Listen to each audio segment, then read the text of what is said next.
Welcome to my daddy's Dong Kitchen!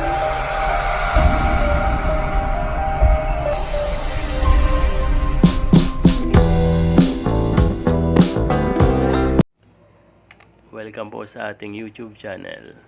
Today po is gagawa po tayo ng tacos. Ito po ang una nating gagawin. Pakuluan po natin ng konti yung ating pork giniling hanggang sa mawala yung katas niya.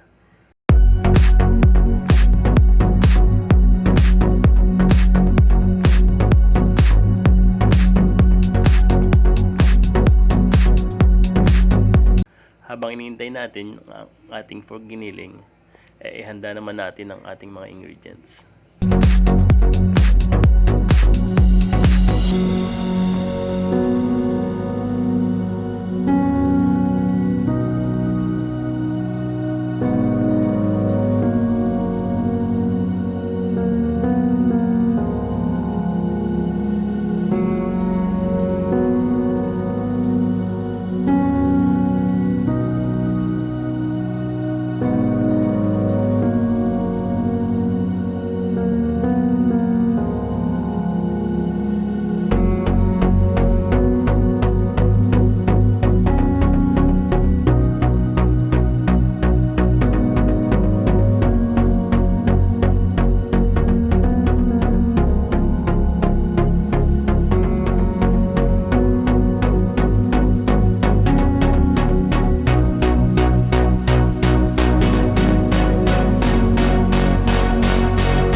After po nating pakuluan, atin po naman itong igigisa sa bawang at sibuyas.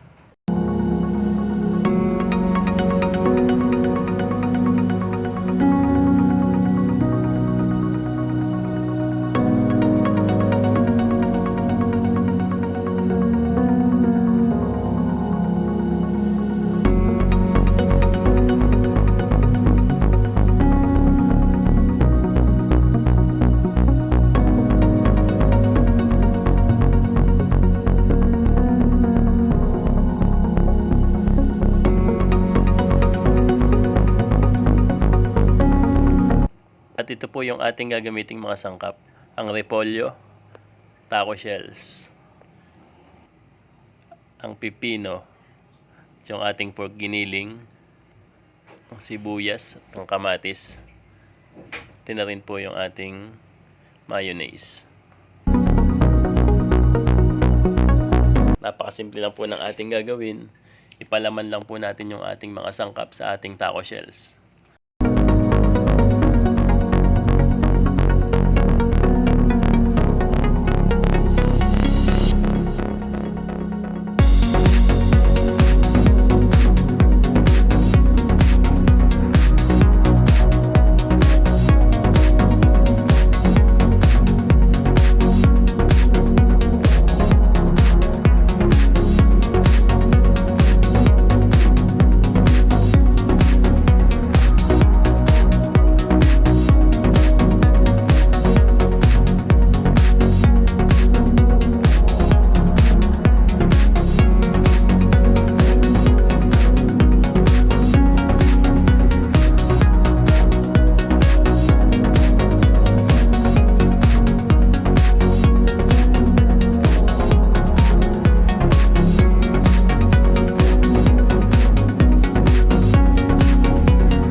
At ito na po ang ating homemade tacos.